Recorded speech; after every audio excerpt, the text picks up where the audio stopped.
열왕기하 23장 1절부터 3절까지만 읽도록 하겠습니다. 여러분들이 집에 가셔서 열왕기하 22장 전체 그리고 23장 전체를 한번 복습해 주시면 감사하겠습니다. 23장 열왕기하 23장 24절 말씀부터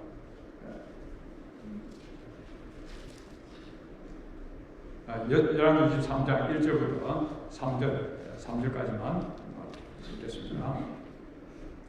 열왕기 23장 1절 왕이 보내 유다와 예루살렘의 모든 장로를 자기에게로 모으고 이에 왕이 여호와의 성전에 올라가면 유다 모든 사람과 예루살렘 주민과 제사장들과 선지자들과 모든 백성이 노소를 막론하고 다 왕과 함께 한지라. 왕이 여호와의 성전 안에서 발견한 언약책의 모든 말씀을 읽어 무리의 귀에 들리고 왕이 다리에 서서 여호와 앞에서 언약을 세우되 마음을 다하고 뜻을 다하여 여호와께 순종하고 그의 계명과 법도와 율례를 지켜 이 책에 기록된 이 언약의 말씀을 이루게 하리라 하며 백성이 다 그 언약을 따르기로 하리라. 거기까지 읽었습니다. 지난 3일 미국의 콩그레스 하원이라 이렇게 불렀죠. 하원이 제117차 하원 의회가 개회가 되었습니다. 여러분들 아시다시피 미국의 연방 상원 하원이 개회를 할 때는 의회 목사가 있어서 교회 담임 목사님처럼 그 목사가 언제나 개회에 기도를 하는 것입니다. 오프닝 프레이를 하는데 올해는 그 의회 목사가 기도를 하지 않고 이분이 민주당의 출신인데 미주리주의 민주당 하원인 임마누엘 클리버 의원이 기도를 했습니다. 오프닝 프레이를 했는데 이분이 감리교 목사였는데 지금은 정치활동하는 그런 정계에 진출해서 그래서 불려지기는 패스트라고 레버런드라고 부르는데 일단 지금은 임마누엘 클리버 의원입니다. 이분이 기도를 한 기도 내용이 약 2분 정도를 기도하면서 기도를 마무리 지을 때 이런 기도를 했어요. 우리는 이것을 일신교의 하나님 돌아가만 그리고 다른 많은 신앙에 의해서 많은 다른 이름으로 신의 이름으로 합니다. 에이멘 그리고 에이멘. 그래서 영어로 we ask it in the name of monotheistic God, Brahma and God, known by many names by many different faiths. Amen and Amen. 이렇게 기도를 마무리를 지었습니다.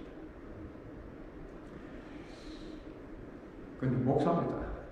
이분이 목사인데, 그런 목사로서 우리가 목사가 아니라도 일반 성도라도 기도를 마무리 지을 때는 We ask it, I ask it in the name of Jesus Christ.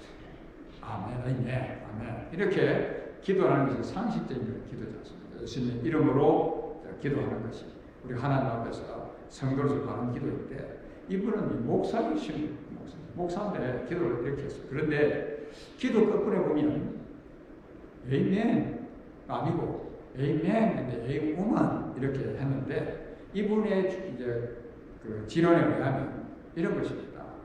에이멘 하면은 그게는 남성적인 그런 요소가 있기 때문에 에이멘, 맨이 남성이지 않습니까? 그래서 이 남성 있는 그 요소가 있어서 그러면 이 성차별하는 게 되지 않느냐? 그래서 에이오만 또 해야 된다.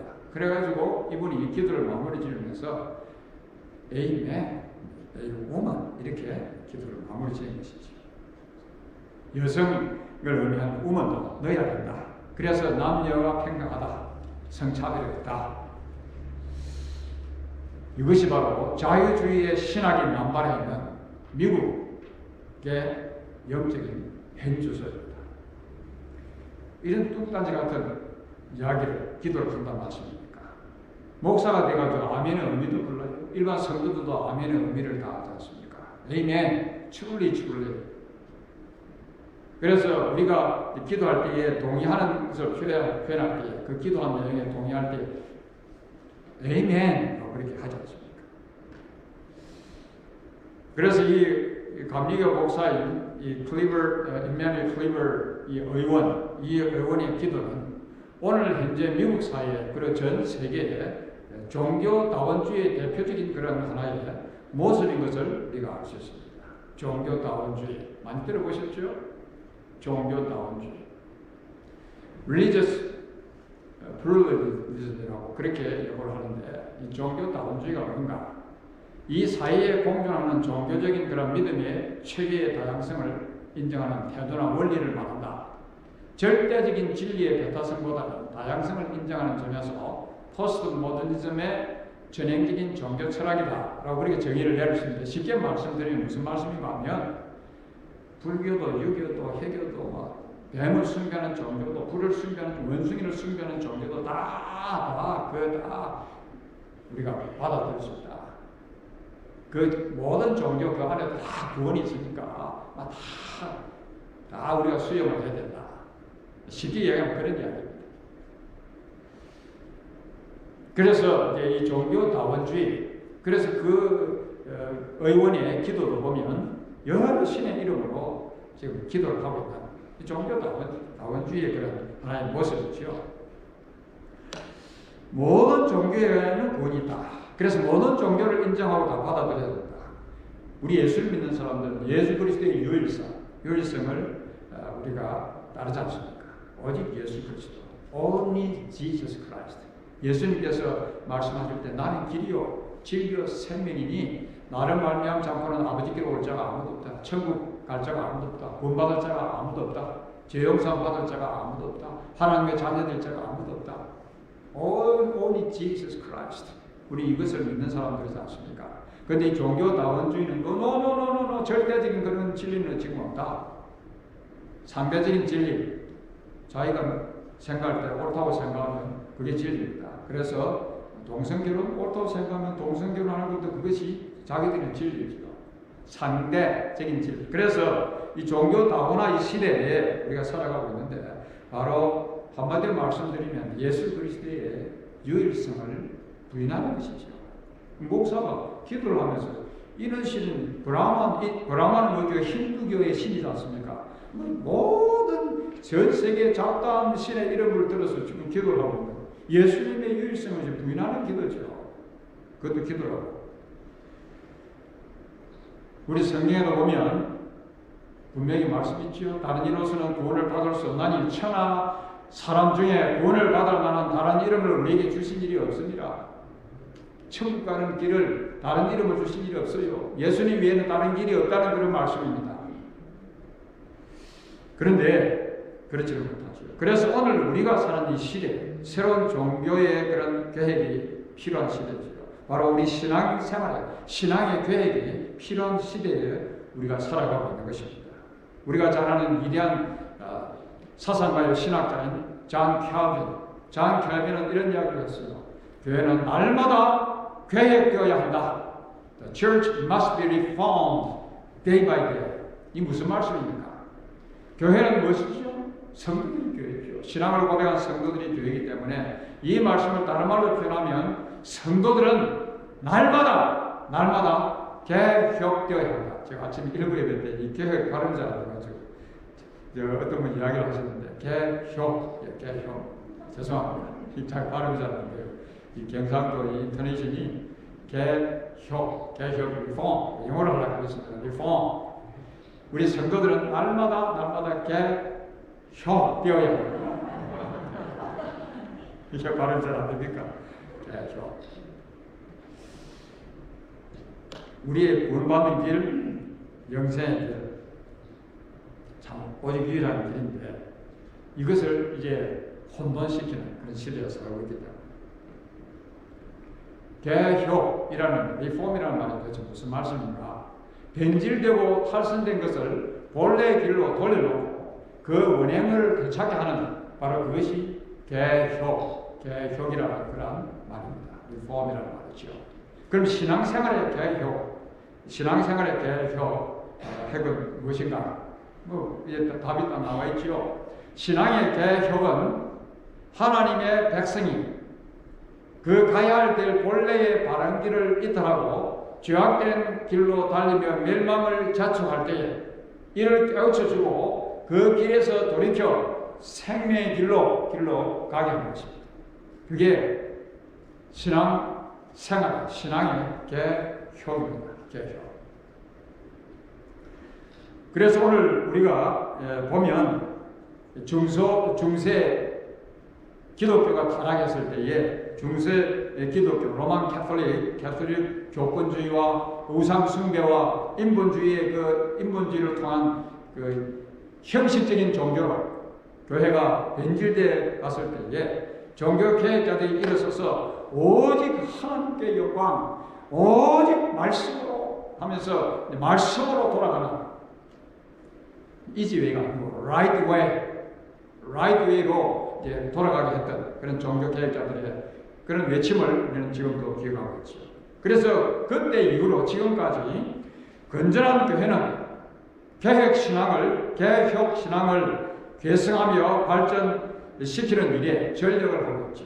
우리 영광장로교회도 바로 개혁 이 신앙을 이어가는 교회 중에 한 교회입니다. 이 아틀란타 지역에도 많은 교회들이 있지만 그러지 못한 교회들도 많이 있죠. 자유주의 신앙을 따르는 개혁.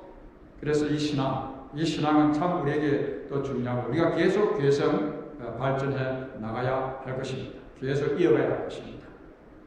영광장로교회는 교회를 시작할 때 개혁 이 신앙을 선포하고 이곳에서 아틀란타 지역에서 교회를 시작했던 그런 교회입니다.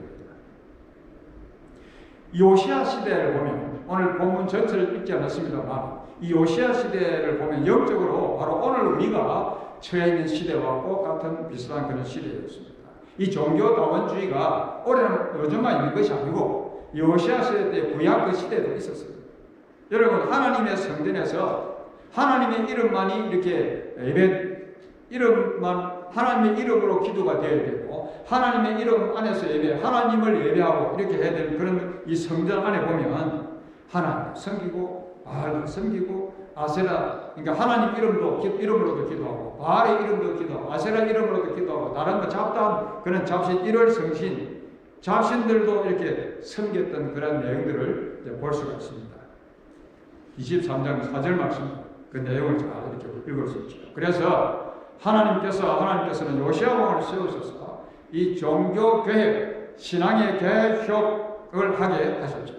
요시야는 유대 16대 왕이었지 않습니까? 그런데 할아버지 므낫세 때부터 붙인 그 아버지 암몬 왕까지 계속 저질렀던 그 우상 숭배의 이 신앙 생활로부터 하나님으로부터 굉장히 멀어 있는 그래서 이 신앙생활을 다시 계획하는 잘못 비틀어 가고 있으니까 다시 개혁을 하는 일을 과감하게 이 요시야가 단행을 했던 것이죠.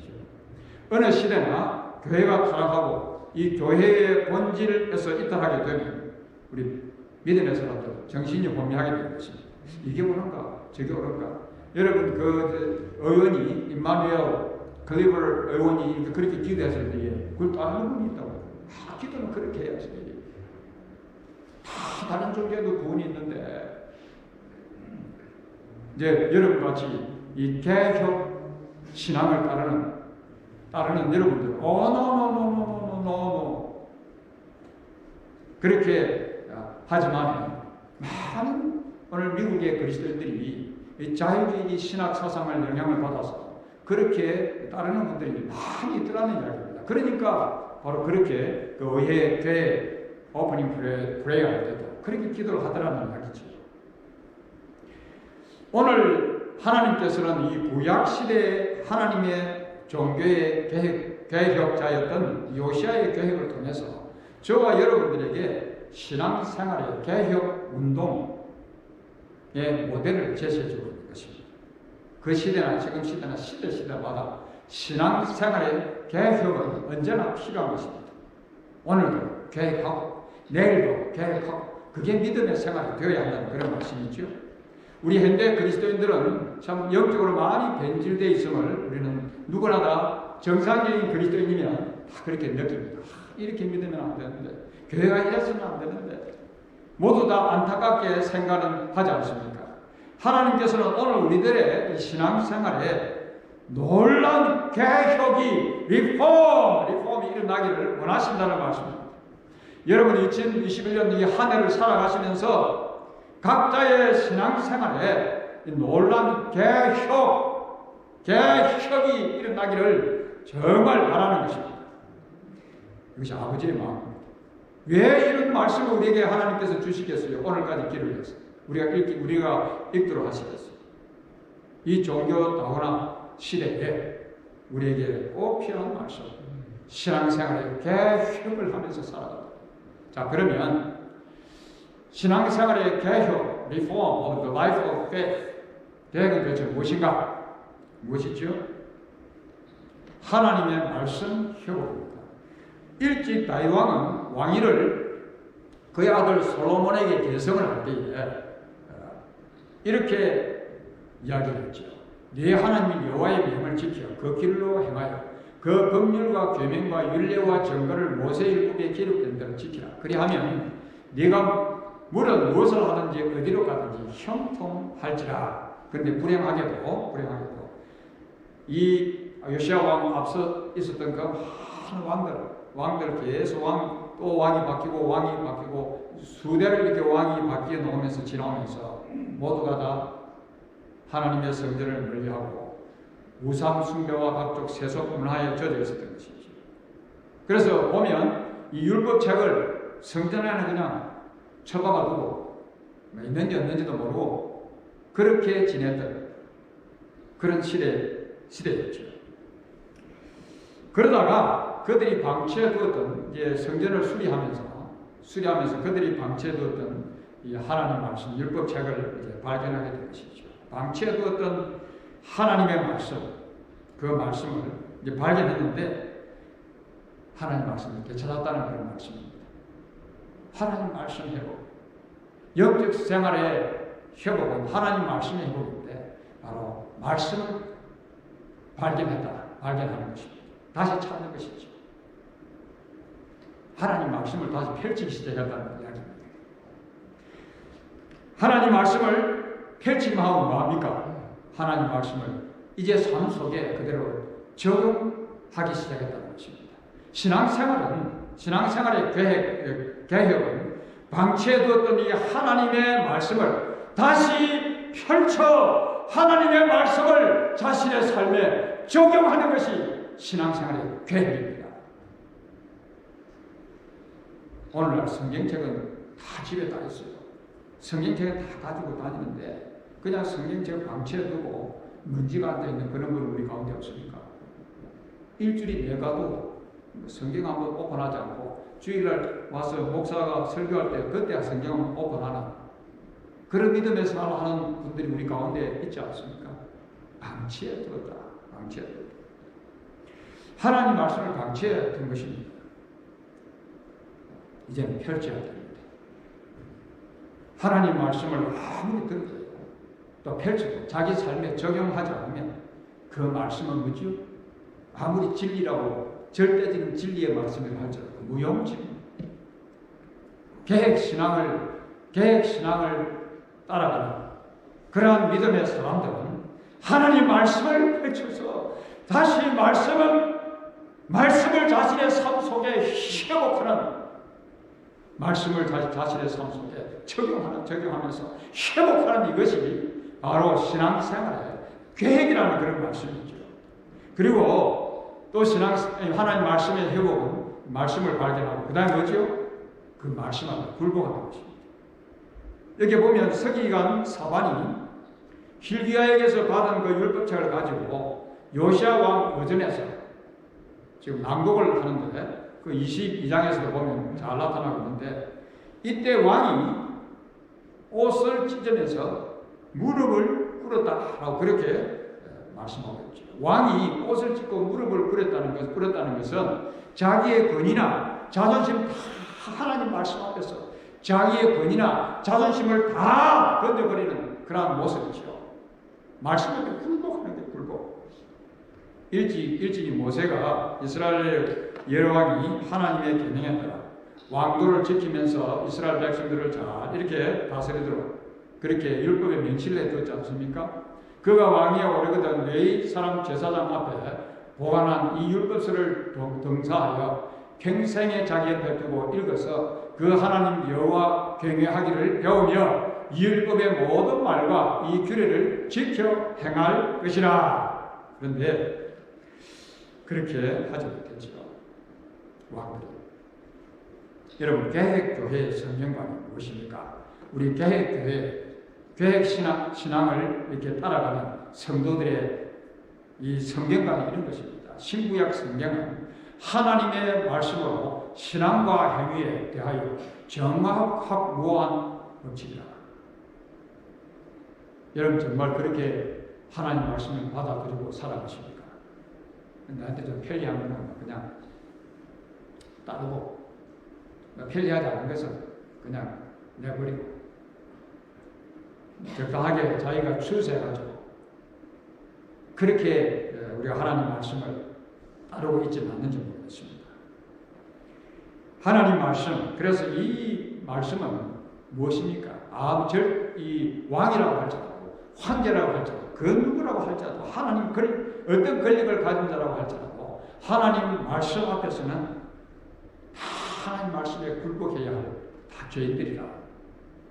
중세 교회자들이 그래서 오직 성경으로, 오직 하나님 말씀으로 이것을 외치면서 말씀의 권위를 회복하는 운동을 일으켰던 것이 바로 종교개혁이지 않습니까? 하나님 말씀으로. 하나님 말씀. 그래서 요시아가 자 여호와 보시기에 정직히 행하여 그 조상 다윗의 모든 길을 행하고, 그 조상 다윗의 모든 길은 바로 하나님 말씀 따라 말씀에 굴복하고 좌우로 치우치지 아니하였더라. 종교 신앙의 계획이 바로 그렇게 해서 일어난 것이지. 그래서 하나님 말씀 앞에 굴복하는 것이, 하나님 말씀 앞에 굴복하는 것이 바로 신앙의 계획이라는 말씀입니다. 하나님의 말씀이 자신의 삶 속에 회복이 되지 않는다고 하면 교회를 아무리 오래 다녀도, 교회를 30, 50년을 다녀도 자신의 신앙생활의 계획을 일어나지 않는 것입니다. 하나님 말씀이 회복되어야 돼.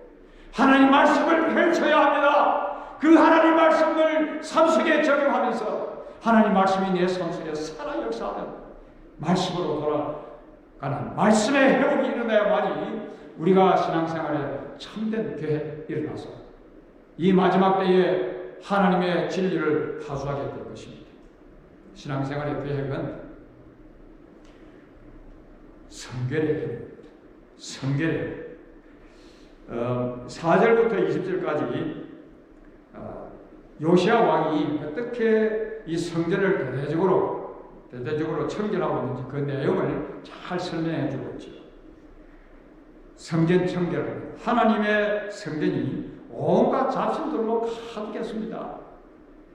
성결하고 그래서 성전을 청결하는데 여기 보면 우리가 앞서서 말씀드렸듯이 임마누엘 클리버 의원도 의원이 기도한 거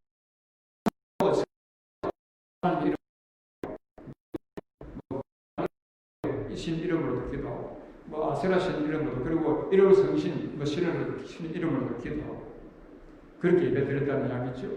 성전이 더럽혀졌다는 이 말은 더 이상 하나님 앞에 정상적인 예배를 드리지 못했다는 이야기입니다. 거짓된 예배지요. 거짓된 기도를 드렸던 것입니다. 하나님께서는 모세를 통하여 자기 백성들이 지킬 율법을 계시하실 때에 그들을 하나님께 예배하는 백성이 될 것을 그렇게 강조하셨지 않습니까? 모세가 바로 앞에서 계속 이렇게 바로와 이렇게 대적할 때에 내 백성이 나가서 하나님을 예배하기 위해서, 내 백성을 빨리 보내달라, 하나님을 예배하는. 그래서 이스라엘 조상들은 애굽에서 출애굽한 이후에 40년 그 고달픈 광야 생활을 하면서도 성막을 짓고 또 옮길 때마다 성막을 지어서 세워서 그곳에서 매일매일 하나님께 예배하는 일을 쉬지 않았던 것입니다. 그리고 가나안 땅에 가가지고도 이제 성전 예배로 이제 발전을 했는데, 사실 다윗 왕 시대 때에 구체적으로 이 성전에서 예배 드리는 내용들이 아주 구체적으로 제시됐죠. 그리고는 솔로몬이 이제 성전을 건축해서 참 예배, 참 온전한 그런 예배가 드려집니다.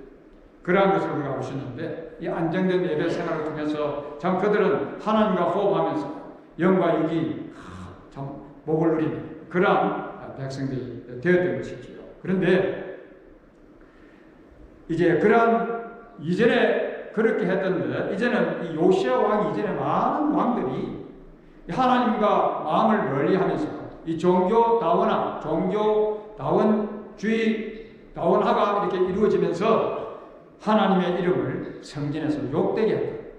바른 예배를 드리지 않았다. 그러한 모습들을 이제 보면서 이 요시야 왕이 성전을 청결하는, 그 말은 무슨 말씀입니까? 하나님 앞에서 바른 예배를 회복하는 그 일을 했다 하는 것이죠. 믿음의 생활, 신앙생활의 회복은, 신앙생활의 계획은 뭐지요? 예배의 회복입니다. 올바른 예배의 회복입니다. 여러분이 형식적인 예배 수천 번 드려도 아무 소용없습니다. 하나님께서 그런 예배 받으시지 않습니다. 입술은 하나님을 찬양하되 마음은 하나님과 멀어있는 그런 예배는 수천 번을 드려도 아무 소용이 없어요. 시간만을 때우는 그런 예배, 그 예배가 무슨 소용인가 말씀입니다. 아무 소용없는 예배, 진정으로 신령과 진정으로 하나님 앞에 드리는 그 예배를 우리가 회복할 때에 성결을 회복하게 된다는 말입니다. holiness, 거룩을 회복하게 된다는 말씀이지요. 성결의 회복은 예배의 회복입니다. 또 우상을 청결하는 것이죠. 이스라엘 백성들이 이 모세의 율법을 어기고 이 하나님을 배도한 그러한 행위는 그들이 각종 우상을 만들면서 그렇게 음란했다. 성경은 그렇게 말씀하고 있죠. 음란해서 그 우상에 빠져 있었다. 요시야 왕은 이 그들 가운데 있는 우상을 철저하게 정리를 하고 없앰으로써 하나님의 그 모형을 사실 풀어드리는 그러한 작업을 계속하고 있는 모습이죠. 4절부터 왕이 대제사장 hil기야를 위시하여서 이 제사장들과 문을 지킨 자들에게 명하여서 철저하게 우상을 척결하는 내용을 이제 잘 설명해주고 있는데, 이 자유주의 신학의 영향으로 오늘날 많은 그리스도인들 가운데서 절대의 진리를 이제 거부하고 상대적인 진리를 이렇게 받아들이고 있는 것입니다. 성도들 가운데서 절대적인 진리, 그 말은 무슨 말씀입니까? 절대자이신 하나님을 부정하는, 우리 하나님은, 예수 믿는 사람들 믿는 하나님은 하나님이냐? 뱀을 숭배하는 그 사람들, 그 뱀을 숭배하는 그 신도 신인데 자기가 신이라고 하면 신이에요. 그런 시대에 우리가 살고 있죠. 그래서 우리가 믿는 절대적인 하나님 외에 다른 종교가 만든, 자신들이 만든 그 신, 그 거짓신도 받아들이고 있다. 하나님 외에 어떤 우상도 우리는 척결해야 합니다. 그래서 사실 이제 감리교 출신인 그 목사의 그런 기도, 그 기도가 Amen and Awoman, 그런 기도를 교회에서 척결해야 한다는 그런 말씀이죠. 우상 숭배하는 거예요. 우상 숭배. 절대적인 하나님만을 우리가 예배하지 못한다고 하면, 절대적인 하나님의 이름으로 기도하지 않는다고 하면 다 우상 숭배. 우상을 척결해야 합니다. 오늘날 우리 자신들의 삶 속에도 많은 우상들이 있죠. 나는 우상 숭배 안 하는데, 나는 돌 밑에 가도 절도 안 하고 쇠붙이 앞에 절도 안 하는데 그 우상 숭배하는 게 아니라고 생각하는지 모르겠습니다만, 자신의 믿음의 생활을 비정상적으로 이끌어가는, 자신이 집착하고 있는, 포기할 수 없는 집착하고 있는 것이 있다고 하면 다 그것이 우상입니다. 그것이 물질도 될 수 있고, 그것이 명예도 될 수 있고, 그것이 세상의 쾌락도 될 수 있고, 그것이 무엇이든지 자신이 비정상적인 신앙생활을 하도록 계속 붙들고 있는, 자신이 집착하고 있는, 포기하지 못하는 바로 그런 겁니다. 성결을 회복하기 위해서 자신의 삶 속의 우상을 척결해야 한다는 그런 말씀이죠. 그리고 이제 성결을 회복하기 위해서는 repentance, 회개입니다. 회개. 요시야 왕이 하나님 말씀을 들을 때 어떻게 했는가? 22장 11절에 보면 왕이 율법책의 말을 듣자 그의 옷을 찢으니라. 그렇게 말씀했어요. 하나님 앞에 회개하는 그의 모습이지요. 하나님께서는 이스라엘 백성들에게 내가 거룩하니 너희도 거룩하라. 너희도 거룩할지니라. 하나님께서는 오늘 저와 여러분들이 성결을 회복하기를 원하신다는 말씀입니다. 하나님의 거룩성을 우리의 삶 속에 회복하기를 원하시지요. 그게 하나님의 백성과 세상 사람들의 구분이지 않습니까? 구별된 그런 하나님의 백성으로서 이 성결한 이 삶을 회복하지 못한다고 하면 우리는 이 마지막 때에 참된 그리스도인으로서의 삶을 살지 못할 것입니다. 너희가 흠이 없고 순진하여 어거리지고 거스르는 이 세대 가운데서 하나님의 흠없는 자녀로 세상에서 그들 가운데 빛들로 나타내며 하는 말씀이 있습니다. 오늘날 우리 주변에 반드시 청결하지 않으면 안 될 많은 우상들이 있지요. 물밀듯이 밀려오는 세속주의, 그리고 육체의 정욕을 추구하는 그런 타락주의, 하나님의 말씀보다도 내 자신, 내 생각을 앞세우는, 내 경험을 앞세우는 그런 모든 인본주의의 이런 사상들을 철저히 회개하는, 그래서 이 하나님의 백성들로서 성결을 다시 회복하는, 이것이 바로 우리 신앙의 계획입니다. 신앙생활의 계획은 또 뭐지요? 은혜의 회복입니다. 6월절이라고 오늘 이제 우리가 읽지 않았지만 이 말씀 23장 21절부터 23절 말씀에 보면 이스라엘 백성들이 6월절을 다 까마득 잊어먹고 또 왕이 바뀌고 또 왕이 바뀌고 계속 왕이 바뀌면서 오랜 세월 가득히 6월절을 지켜야 되는 이스라엘 유대인들이 큰 세 개의 절기가 있지 않습니까? 그 중에 하나가 6월절이죠. 아주 중요한 최고의 명절에 이 6월절을 까마득히 잊어먹고 살았던 것입니다. 430일 동안 종로를 하던 이스라엘 백성들 출애굽하기 전에 10가지 재앙을 할 때 마지막 재앙, 초태생을 죽이는 그 재앙이 있었지 않습니까? 그때에 이스라엘 백성들은 전부 뭐지요? 양의 피를, 양을 잡아서 그 피를 문슬게 이렇게 다 이렇게 발랐어요. 그 죽음의 사자가 바로 그 피를 보고 패스오버 넘어가서 모든 유대인들 자녀들 초태생은 죽지 않고 다 구원을 받았지 않습니까? 그래서 6월절 굉장히 중요한 이 절기를 오랜 세월 까마득하게 이렇게 잊어먹고 살았답니다. 바로 이 6월절은 가장 큰 이 상징물인 피를 흘린 어린 양인데 장차 모든 인류를 죄에서 구원하시기 위해서 피 흘리실 예수님, 예수 그리스도를 나타내는 것이죠. 어린 양의 피.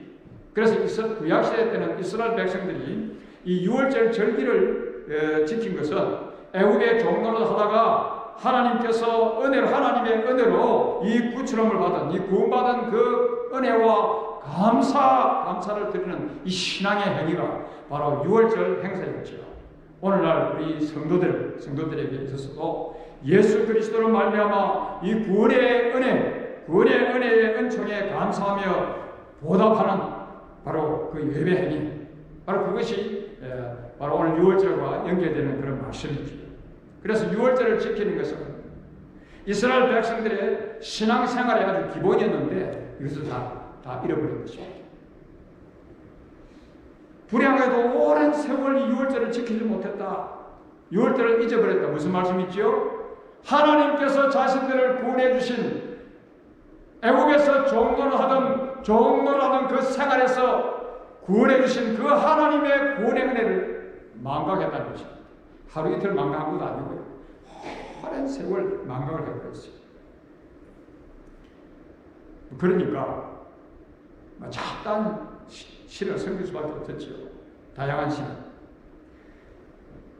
오늘 우리 가운데 자신의 믿음의 생활이, 신앙생활이 너무 의미도 없는 것 같고 좀 메말라 있는 것 같이 그렇게 여기시는 분이 계십니까?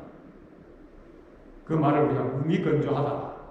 신앙생활이 그 재미도 없고 교회는 다니긴 하는데 또 주일이 돼서도 예배 드리러 오긴 하지만 별로 뭐 믿음의 생활을 해도 뭐 그게 그렇고 어제도 그렇고 오늘도 그렇고 작년도 그렇고 별로 자기가 의미건조하다 뭐 그렇게 여기시는 분이 계십니까? 왜 그렇지? 하나님께서 베푸신 구원의 은혜를 망각하고 살기 때문입니다.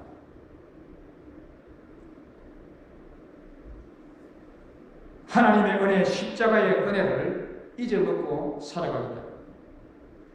주님의 십자가만을 바라봐도 그 하나님의 큰 사랑, 하나님의 그 은혜로 가슴이 뭉클뭉클해지는 그 은혜를 회복하지 않는다고 하면요, 소신한 신앙생활을 해도 메마른 미건조한 믿음의 생활을 할 수가 없습니다.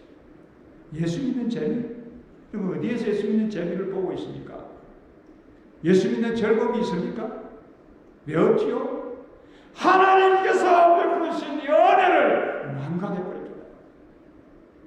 이스라엘 백성들이요, 6월절을 오랜 세월 지키지 않았다는 것은 망각하고 살았다는 것입니다. 그런데 요시아가 다시 6월절을 지키기 시작합니다. 야, 봐라! 하나님께서 우리 민족에 베푸신 이 구원을 한번 봐라. 우리가 오랜 세월 잊고 살았던 이 하나님의 구원의 은혜를 다시 회복하자. 은혜의 회복, 은혜의 회복. 그래서 자기 자신이 믿음의 생활을 하는, 신앙생활을 하는 것이 무미건조하다고 하면 하나님께서 주신 은혜를 다시 회복해야 합니다. 그것이 신앙생활의 계획입니다. 이 계획이 없이는요, 또 한 해가 가고 또 가고, 예수님 믿어도 나락하면 그렇고. 이 찬송이 좀 음이 높아가지고 좀 낮추어서 부르십시오. 우리 함께 이 하나님의 은혜를 다시 회복하는 아침 되어졌으면 좋겠습니다. 이 찬송을 함께 부르겠습니다.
주님의 십자가의 놀라신 구원의 은혜가 회복되지 않으시면 신앙생활의 계획은 경험할 수가 없는 것입니다.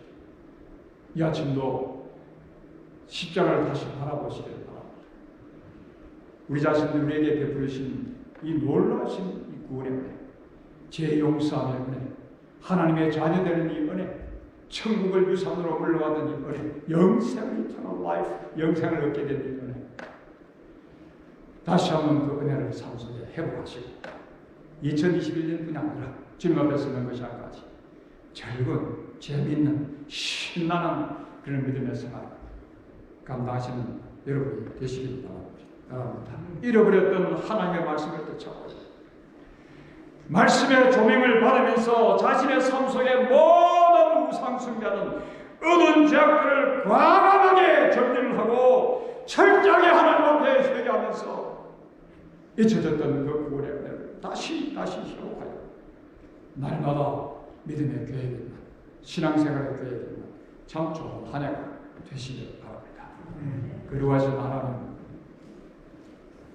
우리의 믿음의 생활 변화가 되어야 될 것인데 참 저희들은 많이 변질된 우리의 모습을 또 바라봅니다. 하나님 아버지를 날마다 주의 말씀 안에서 우리의 믿음의 생활이 변화되게 하여 주시옵소서. 날마다 계획해 나가는 믿음의 생활들이 다 되게 해 주셔서 정말 하나님께서 기뻐하시는 그러한 믿음의 길을 가게 하여 주시옵소서. 오 주님, 개혁되어진 우리의 삶을 통해서 주님께서 올 한 해도 마음껏 기뻐하여 주시옵소서. 예수님의 이름으로 기도하옵나이다. 아멘.